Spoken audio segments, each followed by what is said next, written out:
আসসালামু আলাইকুম friends, welcome back to my channel. তো আজ আমি দারুণ একটি মজার স্ন্যাক্স রেসিপি নিয়ে চলে এসেছি। তো এই রেসিপিটা চায়ের সাথে বা এমনিও খেতে অনেক সুন্দর ও টেস্টি হয়েছিল। তো এই রেসিপিটাই আপনাদের সাথে শেয়ার করব। তো চলুন দেখে নিই কী কী উপকরণ লাগছে। তো প্রথমে একটি বাউল নিয়েছি, তার মধ্যে আমি 2টো ডিম নিয়ে নেব। তো এখানে ডিমগুলো ভেঙে নিচ্ছি। তো তার মধ্যে দিয়ে দিলাম আধা কাপ মতো চিনির পাউডার করে রেখেছিলাম, সেটা দিলাম, আর সাথে হাফ কাপ মতো রান্নার তেল। তো সমস্ত উপকরণগুলোকে ভালো করে মিশিয়ে নেব। তো এই মিশ্রণটাকে আমি 3 থেকে 4 মিনিট মতো মিশিয়ে নিতে থাকবো। ডিমের যখন দেখবেন কালারটা হালকা চেঞ্জ হয়ে যাবে, তো এখানে দেখুন কালারটা চেঞ্জ হয়ে গেছে। তো সাথে দিয়ে দিলাম অল্প পরিমাণে লবণ, আর এখানে অ্যাড করে দিচ্ছি ভ্যানিলা এসেন্স। তো দেবার পরে আরও একবার মিশিয়ে নিচ্ছি। তো এখানে একটি স্ট্রেনার নিয়েছি, তার মধ্যে দিয়ে দিচ্ছি 2 কাপ মতো ময়দা, আর সাথে দিয়ে দিচ্ছি 1 চা চামচ মতো বেকিং পাউডার। তো আপনারা চাইলে ডাইরেক্টও দিয়ে দিতে পারেন ডিমের মধ্যে, তো চাইলে এভাবেও করে নিতে পারেন। এবারে আমি সুন্দর করে মেখে নেব।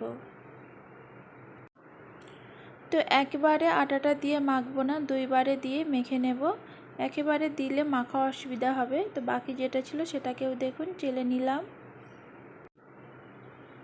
তো এবারে আমি সুন্দরভাবে একটি ডো তৈরি করে নেব।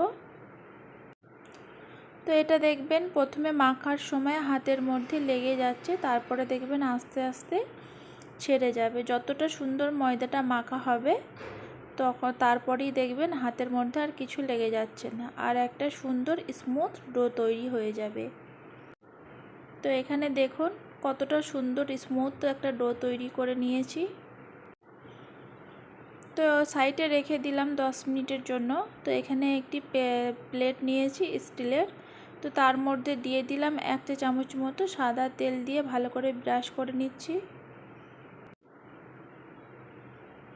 তো তারপরে দিয়ে দিচ্ছি একটি কাগজ, এটা হচ্ছে প্লেন সাদা পেপার, আপনারা বাটার শিট পেপার দিয়ে করে নিতে পারেন। তো তার মধ্যে আবারও একটু তেল দিয়ে ভালো করে ব্রাশ করে নেব।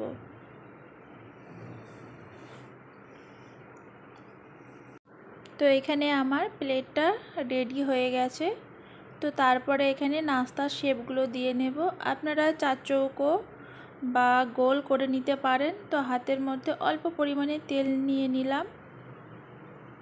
তো আপনারা যে কোনো শেপে তৈরি করে নিতে পারেন। এই ডোটা এতটাই স্মুথ হয়েছে, আপনারা যেরকম শেপ দিতে চাইবেন সেরকম শেপেরই হয়ে যাবে।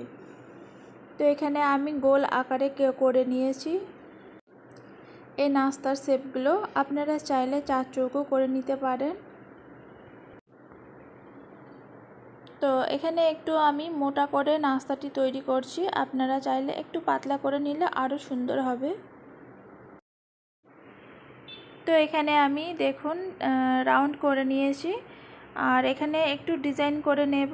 একটি ছাঁকনির সাহায্যে মাঝখানটা এভাবে দিলে একটা সুন্দর ডিজাইন তৈরি হয়ে যাবে। তো সব নাস্তাগুলো এভাবেই আমি তৈরি করে নেব। তো এখানে দেখুন তৈরি করে নিয়েছি, আর দেখতে কতটা সুন্দর হয়েছে। তো অল্প করে আমি ডিমের কুসুম অংশটা তুলে রেখেছিলাম। তো এবারে আমি এটা নাস্তার ওপরে হালকা করে ব্রাশ করে দেব। তাহলে কি হয়, কালারটা খুব সুন্দর আসে। তো এখানে আমি সাদা তিল নিয়েছি, এই নাস্তাটির ওপরে হালকা করে ছড়িয়ে দিচ্ছি, দেখতে সুন্দর লাগবে আর খেতেও অনেকটা টেস্ট হবে এই তিলটা দেওয়ার কারণে। তো তারপরে এখানে আমি গ্যাস চুলো অন করে কিছুটা পরিমাণে লবণ দিয়ে তার মধ্যে একটি স্ট্যান্ড দিয়ে 5 মিনিট মতো গরম করে নেব। তো এখানে খুব ভালো করে গরম হয়ে গিয়েছে। তারপরে এখানে আমি নাস্তার প্লেটটা বসিয়ে দিলাম। তো এই নাস্তাটি তৈরি করতে 35 থেকে 40 মিনিট সময় লেগেছে, আর এই নাস্তাটি করার সময় মিডিয়াম ফ্লেমে তৈরি করবেন। তো এই নাস্তাটি খেতে অনেকটা মজা ও সুস্বাদু হয়েছিল। এটা ছোট বড় সকলেই খেতে পারবে। আর এই নাস্তাটি চায়ের সাথে থাকলে আর কিছুই লাগবে না। তো ভিডিওটি ভালো লাগলে লাইক, কমেন্ট, সাবস্ক্রাইব এখানেই শেষ করলাম। আল্লাহ হাফিজ।